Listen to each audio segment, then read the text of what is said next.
Hey guys, William Murphy here. Welcome back to the channel and welcome to another video. I've got some new glasses. Not sure if I like them or not. Right, so today I am heading out to help a member or fellow member of the YouTube community. Sent me a message via Instagram and said, got an issue with my car. And the issue is that the alternator isn't charging the battery. So we talked through it back and forth a little bit, and after further investigation, the alternator is actually seized. It snapped the belt, and it resulted in a few issues. Obviously, snapped belt and almost I would say a burnt out or a seized alternator. So today I am en route to go and help him out, replace the belt, replace the alternator, hopefully get the car running, so we can get back on the road. So yeah, let's get cracking, let's get going, and hopefully he'll be there shortly. Should be a nice straightforward job in theory, and yeah, I'll see you when we get there. Right, here, Yaris, was this the Yaris T series? No, it's an SR. SR, even better. Right, the issue with this is the alternator is completely seized. As you can see, cannot move that at all. So a new alternator is down on the floor. So I'm going to get the old alternator out, new belt on, and go from there. First thing we need to do is disconnect the battery. Once that's disconnected, you can move over to the alternator by disconnecting the power cable and also the electrical plug.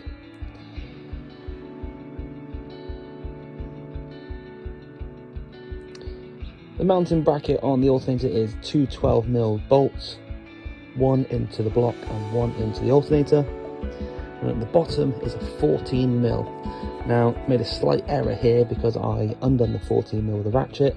However, the end of the ratchet bottomed out onto the chassis, so I had to wind it back in and start it again with a spanner and then finish it off by hand.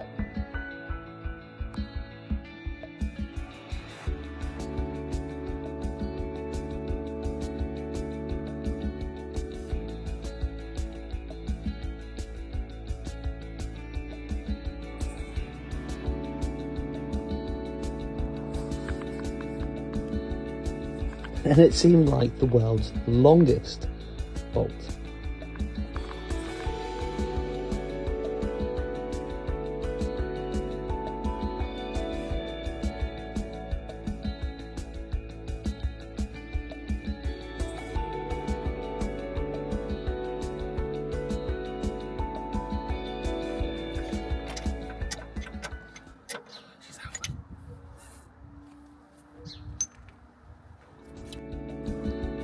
With the bolt now out, it means I can turn my attention to the top bracket, be undoing the 12mm that holds the bracket onto the alternator. That is the adjusting bracket to add tension to the belt. Unfortunately, the alternator couldn't be removed without that bracket fully being removed. We couldn't get access into there either with the ratchet, so out comes a trusty spanner. Will this come out that hole? Mind you, the gearbox is only there, you can see it. It's literally under the intake. Right. I think Now it's decided to free itself, but I think that is absolutely ghost. the crunch. Hang on. Do the video on there real quick. You can hear it crunch.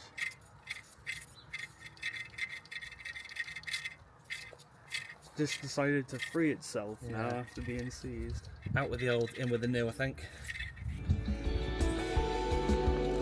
So firstly, just inspecting the other pulleys, making sure there's no play, giving them all a clean and ready for the installation of the new belt and alternator. The alternator's out, the new one is ready. You can see the new one's lovely and quiet. It did actually free up when it came out, but that is not a happy sounding alternator. But it's amazing that it was absolutely seized solid inside the car. Whether I've knocked it when I got it out and it's just freed up, who knows. New belt, so the belt will go on. The belt will go over the pulley, around the water pump, underneath the power steering, and then out to the back for In fact, that's not power steering, it's all air conditioning down there. And then around the crank pulley and back up to the alternator. So a bit of a squeeze. I'm sure we'll get it sorted. That's lovely. That one's smoother. This is. I paid an extra £4. You paid £4 for the smooth one, did you? Yeah, an extra 4 to the one I found originally, like 5 day up there. So the belt gets put over the crank pulley and the air conditioning pump first. It's looped over the water pump and then put to the one side. So the alternator goes in. Now the bottom bolt of this, as it was tricky to come out, it's even harder to get back in. You have to align it through the alternator, through a section of the block, back into the other side of the alternator, which sounds very simple, but doing it in an angle is very complicated. And actually just quite fiddly. So I found that by lifting the alternator, I managed to get a bite, and once it started, then I was okay. So the belt gets fitted over the pulley of the alternator before it's all fully tightened down, and then making sure that belt is on all the pulleys underneath as well, just sort of holding it into place.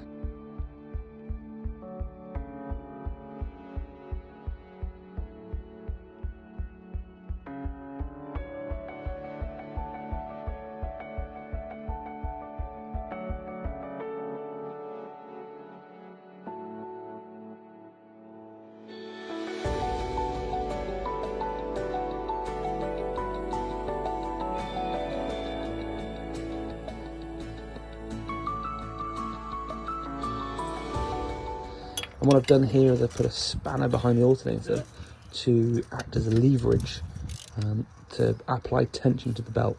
Now sometimes you have a tensioner pulley, which when you release the load, the pressure of the tensioner adds pressure to the belt. In this instance, it's a very sort of primitive system, so by applying pressure on the back of the alternator to the block, I could then apply tension to the belt and then tighten it all off. And once it's tight, remove the spanner and can get started reassembling the rest of the car. So bottom bolt gets tightened, the top 2 bolts on the bracket get tightened, and effectively that's the job done. Just need to check the tension of the belt, make sure that's nice and tight. You shouldn't be able to rotate the belt more than sort of 90 degrees. If you can't turn it at all, it's too tight. If you can turn it 180 degrees, it's a little bit too loose, as a rule of thumb. Right then, let's connect this battery up and give it a whirl, shall we?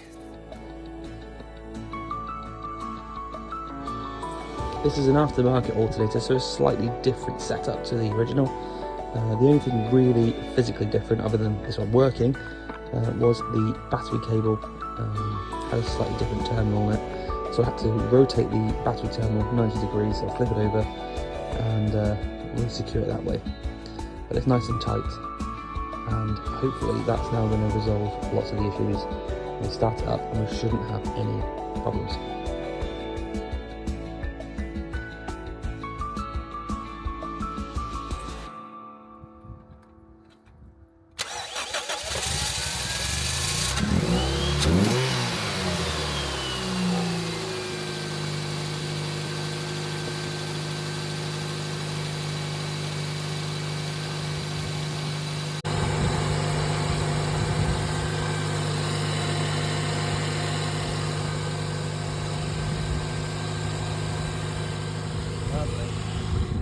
Battery light on? No, it's off. Super. It doesn't come out across.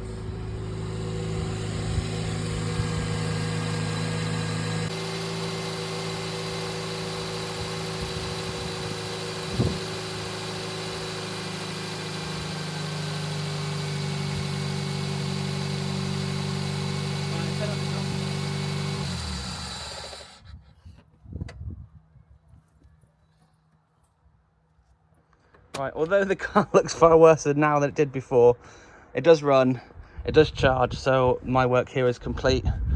I'll leave Ryan here to fix the rest of the bits and pieces. Just the Jubilee clip. Just the Jubilee clip. So we put clips back on the top hoses, but the one down the bottom is a nightmare. So the bumper is only fixed on with 2 bolts, so bumper off, little trim panel off, get access into the bottom hose. Down here, stick a Jubilee clip on there, happy days. And yeah, hopefully be up and running, ready to be used on the road very soon. That's a nice little job done. And Ryan can now use the car. Well, he hasn't got a license, but the car can be used as and when it's got his L plates on it and get going. So really happy to be able to help out someone in the community. As a fellow YouTuber, it's really nice to be able to offer that assistance and help as and when is required. So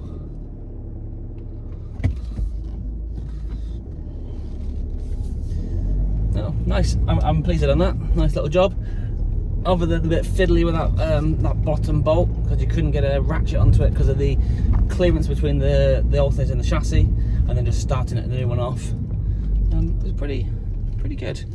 Now, how do I get out of it? I think this way. Yeah.